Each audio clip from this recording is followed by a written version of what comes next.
Semester 6 22-24 के जितने छात्र हैं इकोनॉमिक्स मेजर पेपर 12 के हमारे प्लेटफॉर्म पे लगातार क्वेश्चंस चल रहे हैं दोस्तों। तो एग्रीकल्चर इकोनॉमिक्स के क्लासेस चल रहे हैं। आज क्वेश्चन नंबर 4 के साथ और क्लास 4 के साथ आप सभी के बीच में दोस्तों फिर से आए हैं। क्वेश्चन नंबर 4 काफ़ी लंबा है, काफ़ी इंपॉर्टेंट क्वेश्चन है, इसलिए आपको सही ढंग से 2x में आप लगा के देख सकते हैं दोस्तों। मैं पहले ही बता रहा हूँ क्योंकि क्वेश्चन काफ़ी लंबा है, क्योंकि क्वेश्चन ही इस प्रकार से पूछा गया क्योंकि आपको पूरी डिटेल में देना। अगर आप देख सकते हैं इसमें 4-5 क्वेश्चन भी कवर हो सकता है। तो आइए क्वेश्चन नंबर 4 को देखते हैं, आखिर क्वेश्चन नंबर 4 है क्या। देखिए दोस्तों, क्वेश्चन नंबर 4 आप सभी को पूछा गया है कि भारत में भूमि सुधार कार्यक्रम की व्याख्या करिए। Explain the programme of land reform in India. देखिए क्वेश्चन ही बहुत ही हार्ड पूछ दिया गया है। अगर आप इसको देखें तो 15 नंबर में ये क्वेश्चन फिट बैठता है। भारत में भूमि सुधार कार्यक्रम, देखिए लैंड रिफॉर्म करने के लिए इंडिया में किस प्रकार से प्रोग्राम चलाए गए हैं, कार्यक्रम हुआ, क्या चीज़ें नियम लागू की गई, पूरी डिटेल में आपको बताना है। तो आपको ध्यानपूर्वक इसको पढ़ना है और क्वेश्चन को हो सकता है ये 15 से 20 मिनट ये वीडियो चले जाए, बट आप 2x में लगा के इसे देख सकते हैं। क्वेश्चन मोस्ट इंपॉर्टेंट है और 15 नंबर में आ सकता है क्योंकि भारत में भूमि कृषि के लिए मोस्ट इंपॉर्टेंट है, तो क्वेश्चन कहीं ना कहीं इंपॉर्टेंट बनता है। आइए क्वेश्चन का आंसर किस प्रकार से आपको लिखना है, जैसे जैसे मैं पढ़ते जा रहा हूँ बस आपको देखने चलता है और सुनते चलना है ताकि आपको सटीक और समझ आ जाए और अपने लैंग्वेज में अपने हिसाब से भी आप एग्जाम में लिख सकते हैं।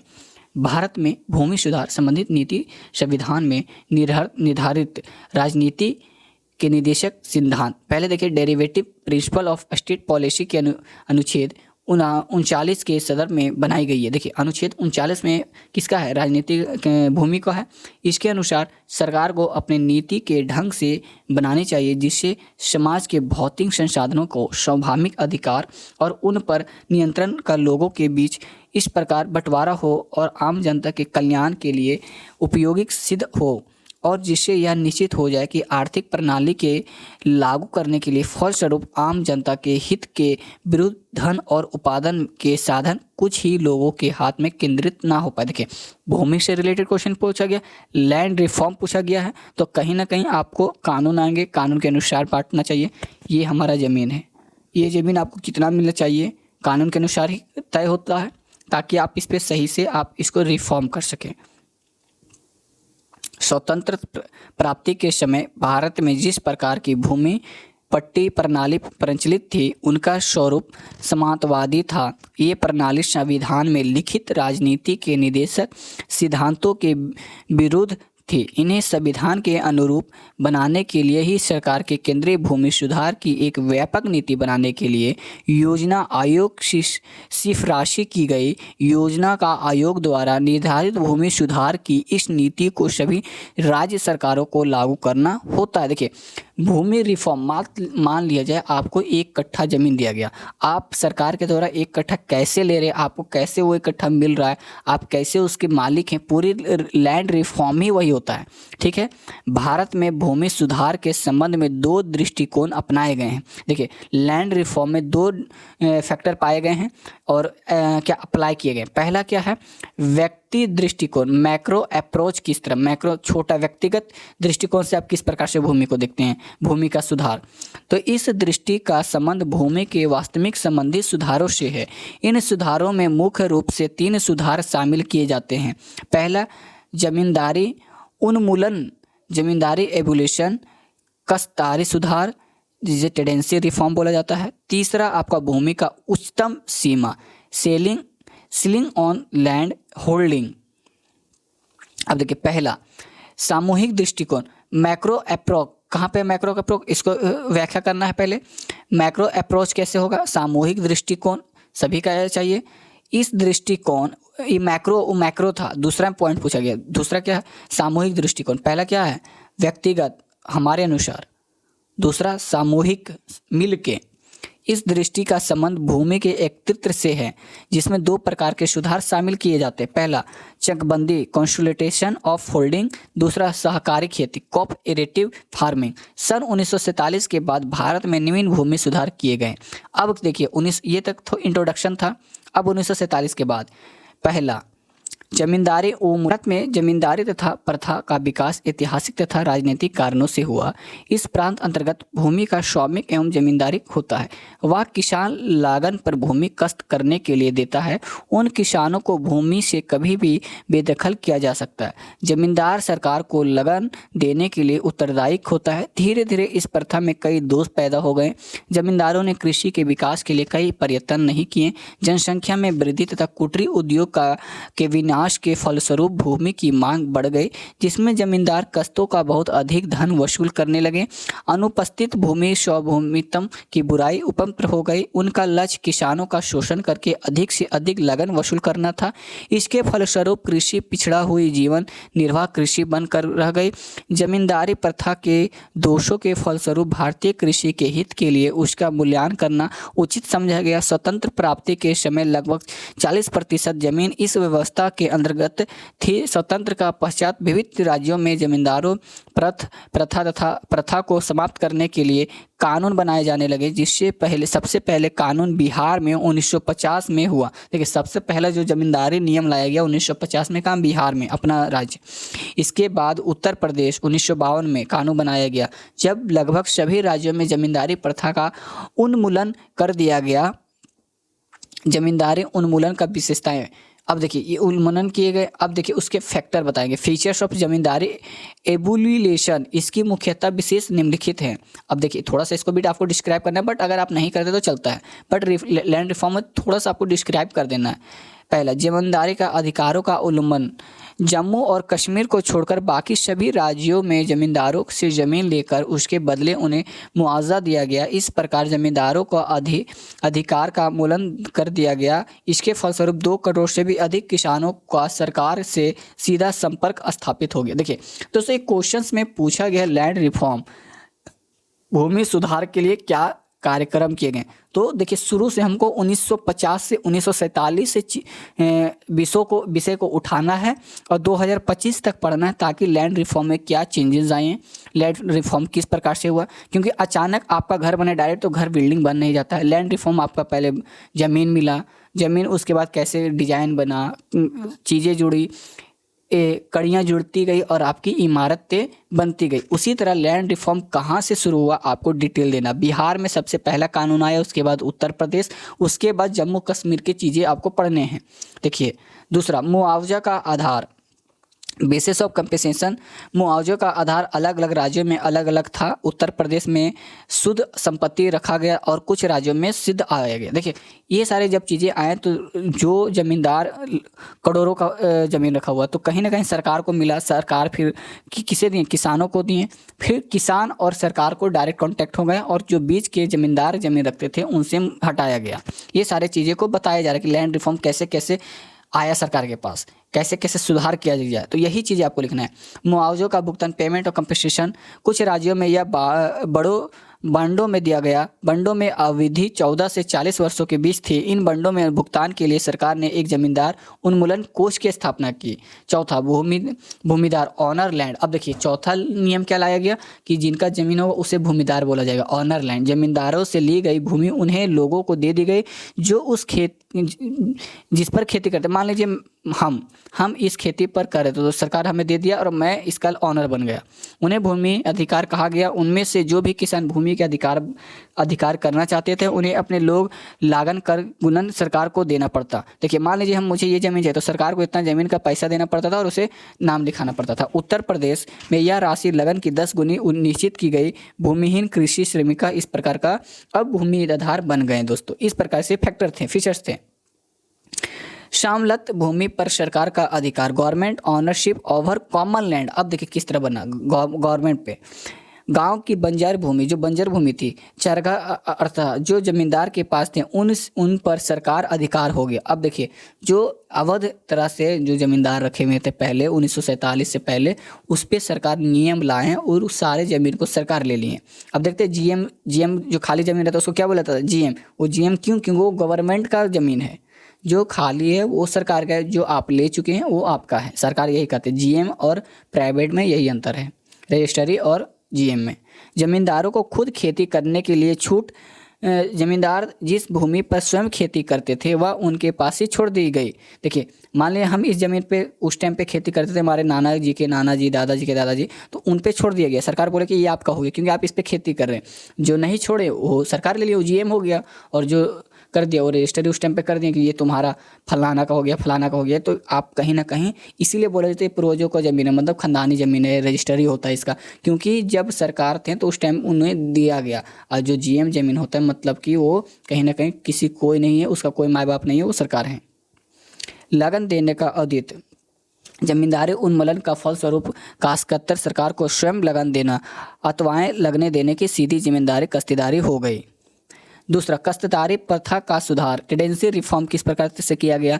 जमींदारी प्रथा तथा मध्य योजनाओं का मूल्यांकन के बावजूद यह नहीं कहा जा सकता कि अब देश में प्रत्येक कृषि अपनी भूमि का स्वयं बन गया। लगभग 1/3 किसान आज भी भूमि स्वयं मालिक नहीं, अभी भी अगर देखें तो 1/3 किसान मालिक नहीं है। काश्तकार और उन्हें खेती करने के लिए स्वभूमि से पट्टी के भूमि लेनी पड़ती है। भारत में 3 प्रकार की काश्तकारी प्रथाएं पाई जाती है। पहला, दाखिली काश्तकारी, ऑक्यूपेशन टेंडेंसी, गैर दखली काश्तकारी, नॉन ऑक्यूपेशन टेंडेंसी, उप काश्तकारी सब टेंडेंसी। इन काश्तकारों को अथवा पट्टेदारों से उसी तरह शोषण ना हो, इस तरह जिम्मेदारी प्रथा में होता रहा। इस उद्देश्य को सामने रखते हुए अनेक सुधार किए गए। ये सुधार निम्नलिखित प्रकार, आप देखिए इसमें सुधार भी किए गए। लागन का नियम और निर्धारण, रेगुलेशन और फिक्सेशन ऑफ रेंट। प्रथम योजना के अंतिम वर्ष में योजना आयोग ने राज्यों का सुझाव दिया गया था कि लगन का नियम करके उन्हें कुल उपज का 1/5 से लेकर 1/3 4 भाग तक सीमित कर दिया जाए। गुजरात, महाराष्ट्र तथा राजस्थान में लगन की अधिकतम उपज में 1/3 6 भाग की सीमित की गई।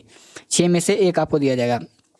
2 पट्टे के सुरक्षित, सिक्रेटेड टेन्योर क्या है? इसका अर्थ यह है कि काश्तकारों की भूमि पर कृषि करने संबंधित अधिकार अस्थायी होने चाहिए। स्वभूमि अकरण उनसे भूमि वापसी ना ले सके, अर्थात उन्हें भूमि का बेदखल ना किया जा सके। उत्तर प्रदेश तथा दिल्ली में काश्तकार से तब तक भूमि वापस नहीं ली जा सकती जब तक वह नियमित रूप से लगान चुकाता रहता है। तीसरा, भूमि की अधिकतम सीमा, सीलिंग ऑफ लैंड होल्डिंग कब तक आप कर सकते हैं। काश्तकारों को उन भूमि का स्वामित्व का अधिकार दिलाया गया जिन पर पट्टेदार के रूप में खेती किया करते थे। काश्तकारों से स्वामित्व अधिकार को 2 प्रकार में दिलाए जाते हैं। पहला, काश्तकार को पट्टे की भूमि का स्वामी घोषित किया जाता है। इस व्यवस्था का काश्तकार अपने भूमि स्वभूमि की कीमत आसान किस्तों में चुका सकता है। दूसरा, सरकार भूस्वामी से पहले स्वयं भूमि ले लेती और उसे मुआवजा चुका देती, फिर सरकार इस भूमि का स्वामित्व अधिकार काश्तकारों को हस्तांतरित कर देते हैं और उनसे मुआवजा प्राप्त कर लेती हैं। ठीक है ना, ये चीज़ें आपको ध्यान में रखना होगा। जीएम रोड ऑक्युपाई किए, फिर कहीं ना कहीं किसी को दे देते हैं कि आप इसको ले लें और सरकार उससे फिर मुआवजा ले लेते हैं। लागन की छूट, रिमिशन ऑफ रेंट, जब बाढ़, सूखे इत्यादि देवी प्रकोप का समय आकर भूस्वामियों को मालगुजारी माफ़ कर देती है, तब स्वभूमि में काश्तकारों को लगन माफ़ देना अनिवार्य बना दिया गया। मान लीजिए बाढ़ आया तो अब कहीं ना कहीं अब जो लोन ले रहे हैं उस पर हटा दिया जाता है। काश्तकारों को मुआवजा, काश्तकारों खेती की दशा को सुधारने के लिए भूमि पर सुधार कार्यकर्ता जैसे कुआएं खुदवाना, पेड़ लगाना, मेड़ा लगाना, खेत में रखवाली के लिए मकान बनवाना आदि। यदि स्वभूमि स्वयं खेती करने के लिए काश्तकार की भूमि वापस कर ले लेते तो उनसे इन सुधारों के लिए काश्तकार मुआवजा देना होगा। छठा, कुर्की से छुट्टी, एक्सपेंशन फॉर्म ऑफ अटैचमेंट, यदि काश्तकार लगन चुकाने में असमर्थ होता है तो स्वभूमि लगन के बदले उसके पशु, औजार तथा खड़ी फसल की कुर्की नहीं करवा सकता। ठीक है, ये सारी चीज़ें हटाई गई। बगैर में मनवाए, नो बेगर फॉर्म द टेडेंस, स्वभूमि अपने काश्तकार से किसी प्रकार के बेगर, अनुचित उपहार तथा नजरन इत्यादि नहीं ले सकता है। बेगर और गैर कानूनी घोषित नहीं किया गया।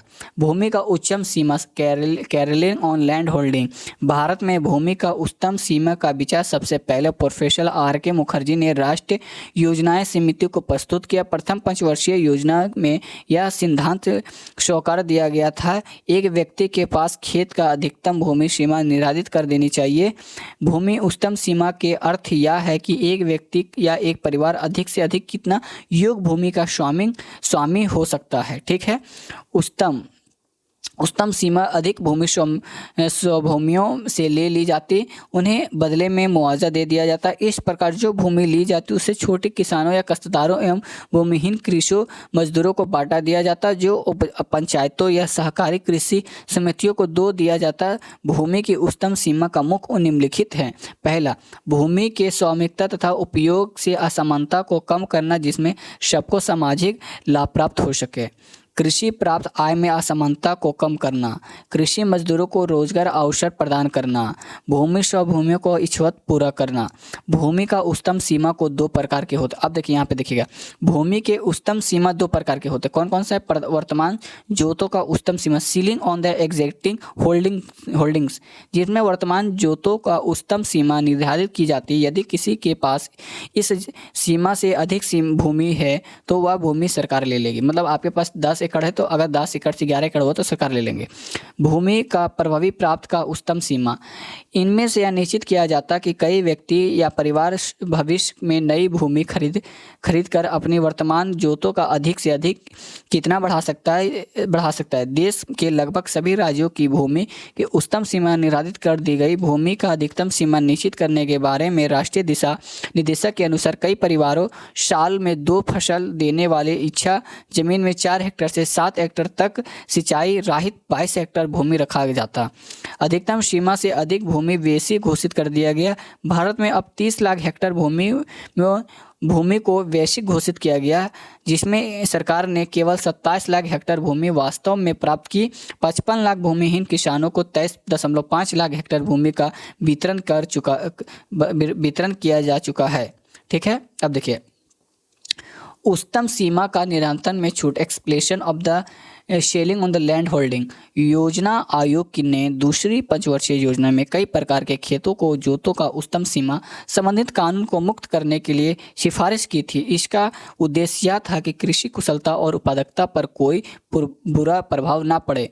चाय, कॉफ़ी तथा रबड़ बागान, फसल का बाग, पशुपालन तथा पैदा करने वाले भेड़ पालन के खेत, चीनी कारखानों, गन्ने के खेत, ऐसे बड़े फार्मों, बड़े बड़े चक्कों के रूप में जिनमें अधिक पूंजी लगी हो तथा अस्थायी इमारतें बनी हो, तथा धार्मिक संस्थाओं की भूमि।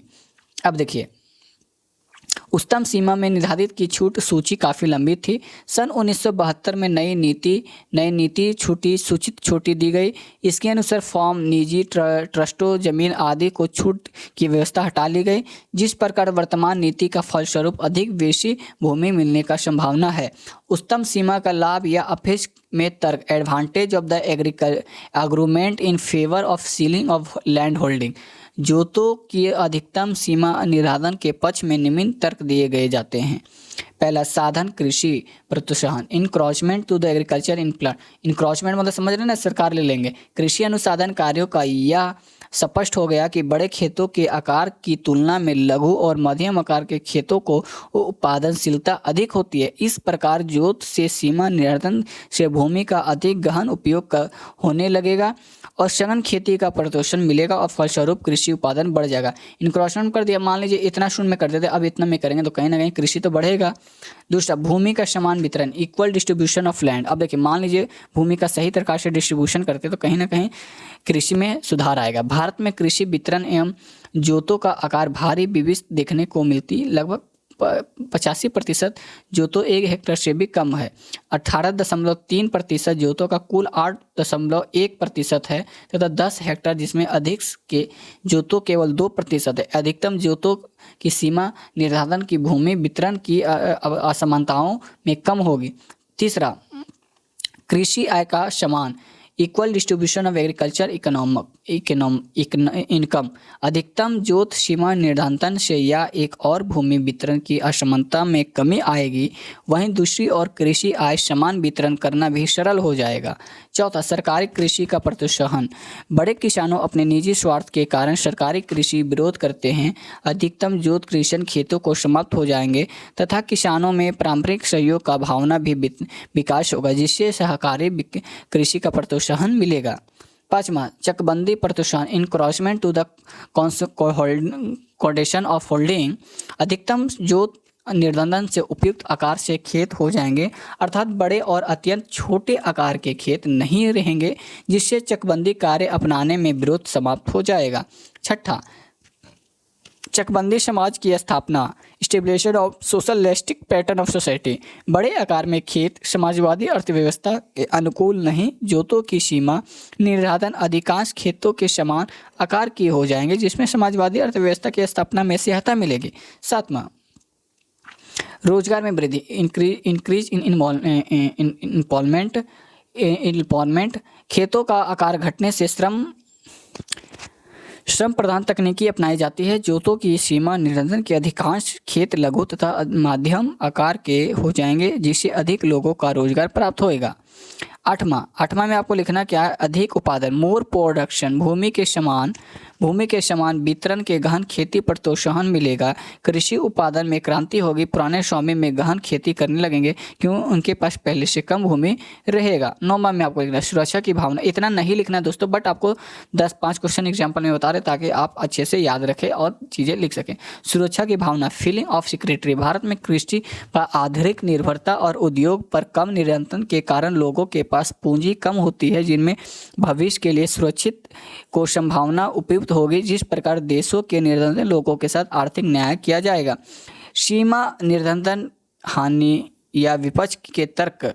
सीमा में निर्धारण के विपक्ष में मुख्य तर्क निम्न प्रकार के हैं। पहले, अर्थव्यवस्था में असंतुलन।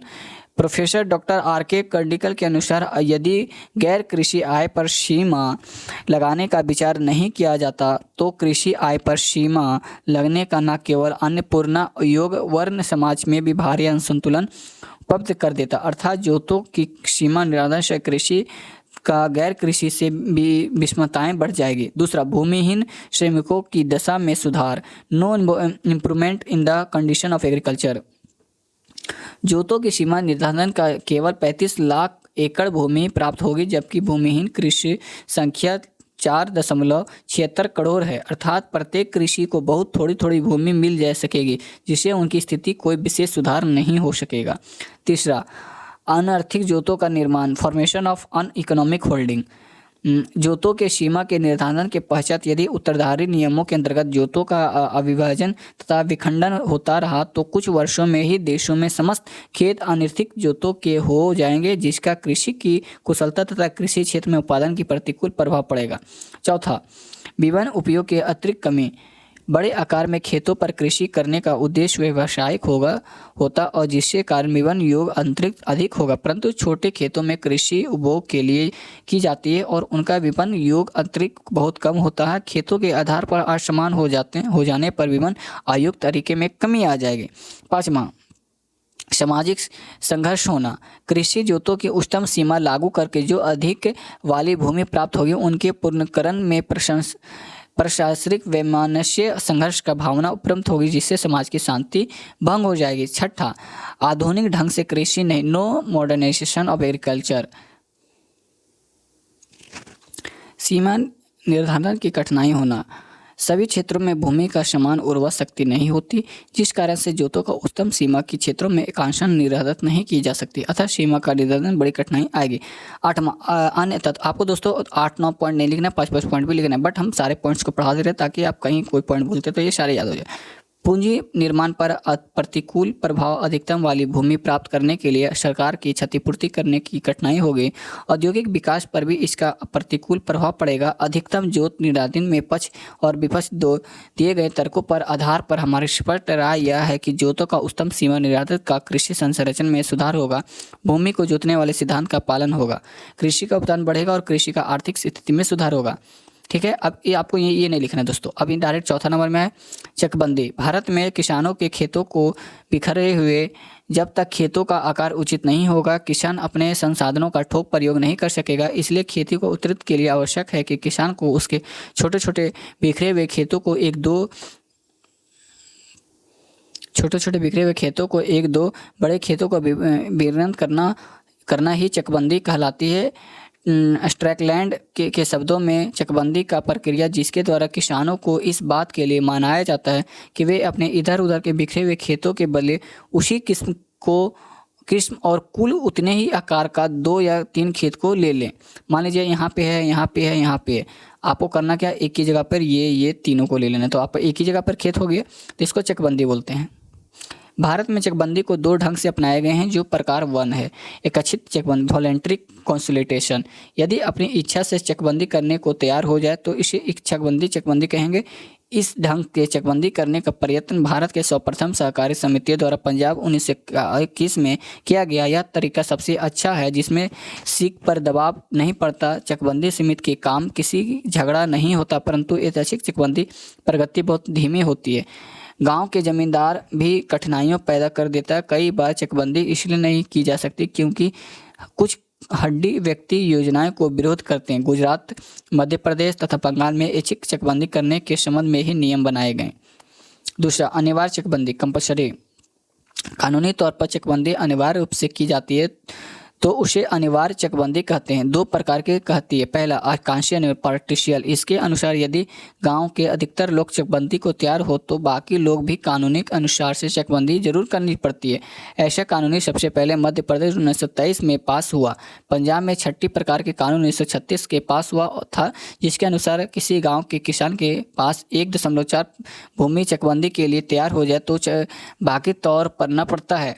पूर्ण अनिवार्य, कंप्लीट कॉम्पोजिशन। इनमें कानून बनाकर सरकार ने अपनी ओर से ही अनिवार्य चकबंदी करती। इसके लिए सबसे पहला कानून 1947 में पास किया गया था। पंजाब में यह कानून 1947 में पास कर दिया गया। अब तो कई राज्यों में यह कानून पास कर दिया गया है। चकबंदी का लाभ, अब देखिए इसका क्या लाभ है, थोड़ा इसको भी डिफाइन कर देंगे। भारत में किसानों के लिए चकबंदी के लाभ इतने अधिक हैं कि यदि ग्राम सुधार के सारे लाभ राज्यों के लिए प्लेट में रखे जाए और चकबंदी के लाभ दूसरे प्लेट में रखे जाए तो चकबंदी वाला पलटा भारी रहेगा। चकबंदी के लाभ निम्नलिखित है। पहला, चकबंदी का कारण से पश्चात वैज्ञानिक ढंग से खेती किया जा सकेगा। चकबंदी दूसरे खेतों से जाने से समय, मेहनत और रुपए खर्च होता है और बचत होता है। तीसरा, किसान का अपना भूमि का उत्पादन के लिए कुछ धन खर्च करने का साहस हो जाएगा। तीसरा, चकबंदी के कारण खेती का मुंडरे बनने का ये भूमि बेकार नहीं पड़ती। सिंचाई अच्छी प्रकार से की जाती है। इस प्रकार के खेती करने के खर्च कम होता है और आय बढ़ जाती है। गांव का मुक्काबाजी कम हो जाती है। चकबंदी के बाद फतू भूमि निकलती है, जिसमें बगीचे, स्कूल, पंचायत घर, सड़कें, खेली मैदान बनाए जाते हैं। संक्षेप में चकबंदी द्वारा विखंड समस्या सुलझाई जाती है। खेतों का आकार बड़ा हो जाता है, जिसमें कृषि उपज बढ़ने की बहुत अधिक सच मिलती है। चकबंदी की कठिनाइयाँ अब क्या है। भारत में चकबंदी के संबंधी कई कठिनाई पाई जाती है। रिकॉर्ड की कमी, लैक ऑफ रिकॉर्ड। बहुत से क्षेत्र में भूमि का अधिकार संबंधी रिकॉर्ड नहीं पाए जाते। दूसरा, पचित कर्मियों में लैक ऑफ ट्रांजेक्शनल स्टाफ। चकबंदी का काम एक तकनीकी काम है जिसके प्रत्येक कर्मचारियों को ज़रूरत पड़ती है। भारत में ऐसे लोग भी बहुत कम होती है। खर्च, चकबंदी करने पर खर्च आता है। इसे खर्च को पूरा करना ही एक समस्या है। पंजाब में चकबंदी के लिए फीस ली जाती है। चौथा, किसानों का अज्ञानता। भारत के किसान रूढ़िवादी और अपने पूर्वजों की ज़मीन छोड़ना नहीं चाहते। सरकारी कर्मचारी ने घूस आदि लेकर उसे भी बदनाम कर दिया। किसानों का विरोध, बड़े और घने किसानों के पास उपजाऊ भूमि का भाग होते हैं, चकबंदी का विरोध करते हैं। छठा, भूमि का कीमतों का अंतर। चौथी पंचवर्षीय योजना के अनुसार चकबंदी के एक मुख्य कठिनाई गांव के भूमि की कीमतों पर पाए जाने वाला अंतर है। यह अंतर मुख्य रूप से सिंचाई की सुविधा के कारण होता है। भारत में चकबंदी में प्रगति बहुत धीमी हो रही। अभी तक केवल पंजाब, हरियाणा, पश्चिम उत्तर प्रदेश चकबंदी काम खत्म हुआ। उत्तर प्रदेश 79 लाख हेक्टेयर, महाराष्ट्र में 37 लाख हेक्टेयर, मध्य प्रदेश में 30 लाख हेक्टेयर तथा कर्नाटक में 13 लाख हेक्टेयर भूमि का चकबंदी हो गई। सारे भारत में 630 लाख हेक्टेयर भूमि पर चकबंदी का कार्य पूरा हो चुका है दोस्तों अभी तक। पाँचवा, सहकारी खेती, कोऑपरेटिव फार्मिंग। सहकारी खेती से अभिप्राय उस व्यवस्था से है जिससे अंतर्गत प्रत्येक किसान अपने भूमि का स्वामी बना रहता है, लेकिन कृषि संबंधित कार्य अन्य लोगों के साथ मिलकर करता है। जो लाभ मिलता है वह आपस में बांट लिया जाता है। सहकारी खेती विशेष रूप से उपभोजन तथा विखंडन की समस्या के समाधान सहायक होती है। भारतीय कृषि का अनुसंधान परिषद के अनुसार सहकारी खेती वह जिसमें प्रत्येक कृषि को अपनी भूमि पर पूर्ण स्वामित्व होता है, लेकिन खेती का सामूहिक रूप से की जाती है। पंचवर्षीय योजना के सहकारी खेती को काफ़ी महत्व दिया गया। इस समय देश में 98,000 सहकारी खेती समितियों को कार्य कर दी रही। इनकी सदस्य संख्या 3.25 लाख तथा इनके पास 5.7 लाख हेक्टेयर भूमि है। वास्तव में सहकारी खेती भारत के पर्याप्त विकास नहीं हो सकता। डॉक्टर रामाकृष्णा का यह कथन है कि दुनिया में अंत तक का अनुभव हो देखते हुए व्यापक रूप से कच्छक को मताधिकार मिलने की स्थिति में स्वाभाविक संयुक्त खेती का स्थापना लगभग संभव जानना पड़ती है। संयुक्त खेती का कुशलता परम कठिन होता है। ऐच्छिक खेती उत्पादक नहीं ला पा जाती या टूटा कर या तो सीमित सहकारी बदलना जाती है अथवा जबरन लाए जाने वाले सामूहिक ढांचे से बदली जाती है। भारत में सहकारी खेती अधिक फसल नहीं हो सकती। भूमि संबंधी नवीन रिकॉर्ड, ठीक है। अब देखिए अपडेट लैंड रिकॉर्ड लास्ट दोस्तों ये है। सभी भूमि नवीनता रिकॉर्ड की भूमि सुधारों को लागू करने तथा कृषि संबंधी निर्णयों के लिए बहुत अधिक आवश्यक है। सारे देश में भूमि का न्यूनतम काश्तकारों अधिकार, उपजाऊ हिस्सेदारी आदि से संबंधित रिकॉर्ड का व्यवस्थित करने की प्रबंधन किया जा रहे हैं। अधिकार राज्यों में वार्षिक फसल रजिस्टर की सहायता से भूमि के संबंधी रिकॉर्ड तैयार किए जाते हैं। केंद्र सरकार ने भूमि के संबंधी रिकॉर्डों को तैयार करने की एक योजना आरंभ की है। आंध्र प्रदेश, बिहार, हरियाणा, कर्नाटक, मध्य प्रदेश, महाराष्ट्र, उड़ीसा, तमिलनाडु, उत्तर प्रदेश में 100 भूमियों को भूमि संबंधी रिकॉर्ड के आधार पर पासबुक जारी की गई है। भूमि संबंधी रिकॉर्ड रखने के लिए 26 राज्यों में 326 मिलों में कंप्यूटर का प्रयोग किया जा रहा है। भारत में भूमि का सुधार का कार्य बड़े जोश के साथ सुधार किया गया था, परंतु जल्द ही जोश खत्म होने लगा। यद्यपि भूमि सुधार संबंधी निश्चित उचित किंतु इसका कार्य रूप में लागू करना काफ़ी दोषपूर्ण रहा। संयुक्त राष्ट्र संघ रिपोर्ट के सुधार जो प्रगति प्रतिशत की गई जिसमें स्वीकार किया गया भारत में भूमि सुधार के लिए बनाए गए कानून संख्या की दृष्टि से सबसे ज़्यादा महत्वपूर्ण यह है कि इतने कानून काफ़ी नहीं बने। ये कानून लाखों करोड़ों किसानों के प्रभाव डालते हैं और भूमि के विशाल क्षेत्र को दायरे में शामिल करते हैं और भारत की भूमि सुधार के संबंधों को विविध तरह का असमानता दिखाती है। भूमि सुधार की गति के कारण हानियाँ। योजनाओं के आयोग द्वारा श्री PS अप्पू अध्यक्षता की भूमि सुधार का मूल्यांकन करने के लिए एक समिति गठित की गई थी, जिस समिति के अनुसार भूमि सुधार लागू करने की मुख्य कठिनाइयों इस प्रकार: राजनीतिक मनोबल का अभाव, नौकरशाही, लापरवाही, कानूनी बाधाएं, भूमि संबंधित रिकॉर्ड का अभाव, गरीबी, किसान, कृषि मजदूरों का संगठन आदि। इस समिति के अनुसार भूमि सुधार के धीमी गति के मुख्य कारण निम्न रहे। पहला क्या रहे? नॉन कोऑर्डिनेशनल भूमि सुधार नीति को धीरे धीरे असममित रूप से लागू किया गया। विविध उपायों को अलग अलग लागू किया गया। इस कारण समस्या का पूरा हल ना हो सका। जमींदारी उन्मूलन जैसे धारों में 2 से 10 वर्षों लग गए। दूसरा, राजनीतिक इच्छा का अभाव। भूमि सुधार के कुशलतापूर्वक लागू करने के लिए राजनीतिक इच्छा अभाव था। इन सुधारों में को लागू करने के लिए जिम्मेदारी राज्य सरकारों की है। इन सरकारों बड़े जमींदारों को प्रभाव है, इसलिए सरकारों के अनेक सुधारों को लागू करने के लिए प्रभावतः नहीं पाने जाए। तीसरा, भूमि सुधार संबंधित कानून में विविध। देखिए, भूमि सुधार की धीमी गति एक कारण यह भी है कि विविध क्षेत्रों राज्यों में भूमि सुधार संबंधित कानून के विविध है। इसके फलस्वरूप इन्हें राष्ट्रीय स्तर पर एक साथ लागू नहीं किया जा सकता। चौथा, भूमि संबंधित रिकॉर्ड का अपूर्ण इनकम्प्लीट लैंड रिकॉर्ड। भारत में भूमि संबंधित रिकॉर्ड अपूर्ण है, जिसके कारण स्वामित्व निर्धारण करने की कठिनाइयाँ होती है। सहकारी कार्यक्रम गवर्नमेंट प्रोग्राम। भूमि सुधार कार्यक्रम एक सरकारी कार्यक्रम बनाकर रह गया। खासतौर निर्धन किसान, भूमिहीन, कृषि मजदूर द्वारा इसे लागू करने के लिए कई जोर नहीं डाला जाता। वे अपने अज्ञानता तथा निर्धनता के कारण इस प्रोग्राम का लागू करने में असमर्थ हैं।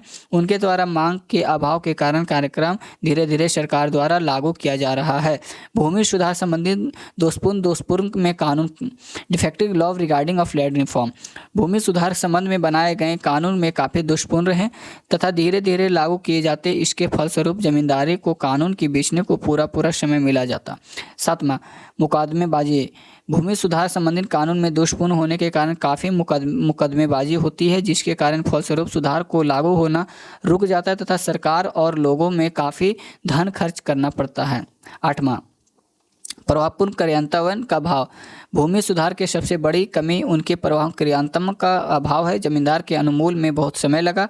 इनसे कई राज्यों में भूमि का अधिकतम सीमा संबंधी कानून लोगों को है, बाकी चकबंदी गति धीमी रही। सहकारी खेती को कोई विशेष सफलता का हासिल नहीं हुई। श्री गुप्त मॉडल ने ठीक ही कहा कि भूमि सुधार जिस ढंग से क्रियान्वित किए गए जिनमें सामान्यतः उसकी भावनाओं तथा अभिप्रायों को हस्त होना पड़ा।